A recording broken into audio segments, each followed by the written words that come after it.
کیا بات ہے عرفان بھائی، ڈسٹرب لگ رہے ہیں؟ بس یار کیا بتاؤں، میرے ابو مجھ سے محبت نہیں کرتے۔ کیا مطلب؟ دیکھو نا، جب دیکھو ڈانٹتے رہتے ہیں۔ ابھی بھی گھر سب کے سامنے مجھے ڈانٹ دیا، ہر بات کے لیے منع کرتے رہتے ہیں، یہ نہ کرو وہ نہ کرو، یہاں نہیں جاؤ وہاں نہیں جاؤ۔ اتفاق سے میرے ابو بھی ایسے ہی ہیں۔ مجھے تو ایسا لگتا ہے دنیا کے سارے ابو ایک جیسے ہوتے ہیں۔ صحیح کہہ رہے ہیں آپ، نہ کہیں گھومنے لے کر جاتے ہیں اور نہ ہی کوئی میری فرمائش پوری کرتے ہیں۔ صرف سنڈے کے سنڈے دیکھنے کو ملتے ہیں، ورنہ صبح جاتے ہیں اور رات کو ہمارے سونے کے بعد آتے ہیں۔ دوسرے بچوں کے پاپا انہیں مہنگے مہنگے کھلونے اور چیزیں دلاتے ہیں، میرے ابو تو بس مجھے امید ہی دیتے رہتے ہیں۔ جی ہاں، آپ نے بالکل صحیح کہا، دنیا کے سارے ابو ایک جیسے ہی ہوتے ہیں۔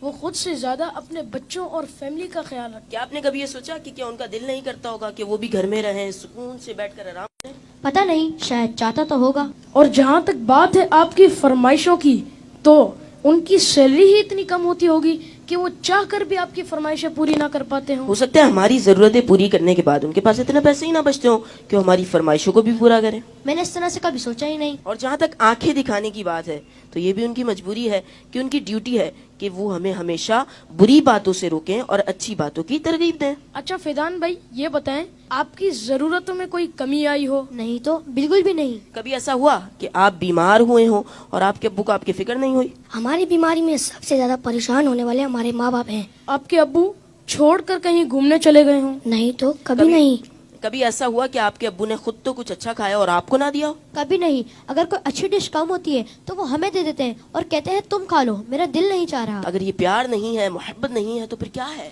ماں اور باپ دونوں ہی محبت کرتے ہیں، لیکن ماں کی محبت نظر آ جاتی ہے اور باپ کی محبت کو محسوس کرنا پڑتا ہے۔ میں کتنا غلط سوچ رہا تھا اپنے ابو کے بارے میں۔ لو یو ابو۔ Love you very much. باپ باپ ہی ہوتا ہے۔ باپ ایک سایہ دار درخت ہوتا ہے۔ آج ان بچوں کی باتوں نے مجھے اپنے والد بھی یاد دلا دیے۔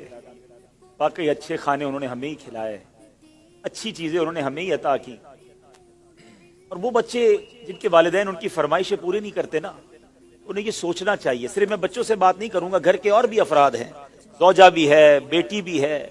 وہ کہتی ہے ابو آپ ہمارے لیے کچھ لاتے نہیں ہیں، بیوی کہتی شوہر سے آپ کچھ لاتے نہیں۔ اس بیچارے سے تو پوچھو اس کی مجبوری کیا ہے۔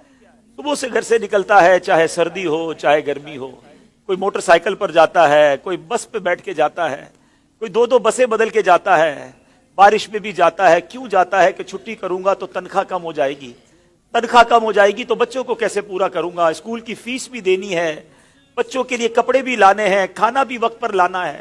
ہر چیز ہمیں تیار ملتی ہے۔ اس کی سورس کون ہے؟ وہ سورس ہمارے والد ہیں۔ اور بہت پیاری بات اس بچے نے کہی کہ ماں کا پیار تو نظر آتا ہے، والد کا پیار محسوس کرنا پڑتا ہے۔ پوچھو ان سے جن کا باپ چلا گیا۔ والد ایک سایہ دار درخت ہے۔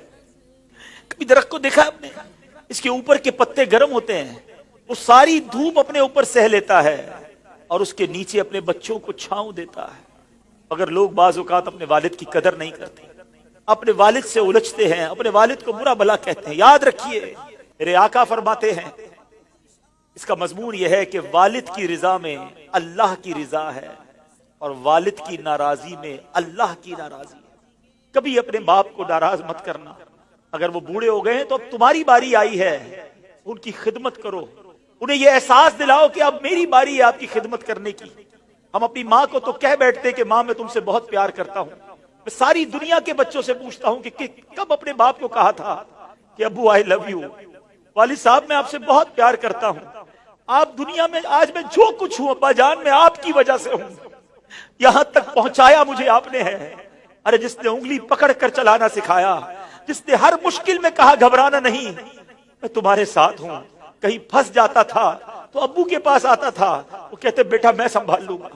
اب وہ جب چلے گئے اب پتا چلتا ہے کہ کون ہے جو سنبھالے گا۔ بچپن اور بڑھاپا برابر ہوتا ہے۔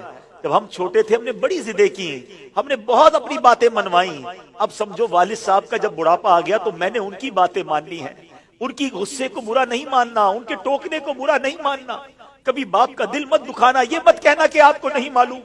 ارے اسے کہتے ہو کہ نہیں معلوم جس نے ہمیں چلنا سکھایا، جس نے ہمیں کھڑا ہونا سکھایا، ہر مشکل میں جس نے ہماری مدد کی۔ خدارا میں ساری دنیا کے بیٹوں سے، ساری دنیا کی بچیوں سے، ساری اولاد سے گزارش کرتا ہوں، اگر تمہارے والد زندہ ہیں ان کو خوش رکھنا، اور بوڑھے ہو گئے تو اب احساس دلاؤ ان کو کہ ابو جان آپ نے بڑا کام کیا ہمارے لیے،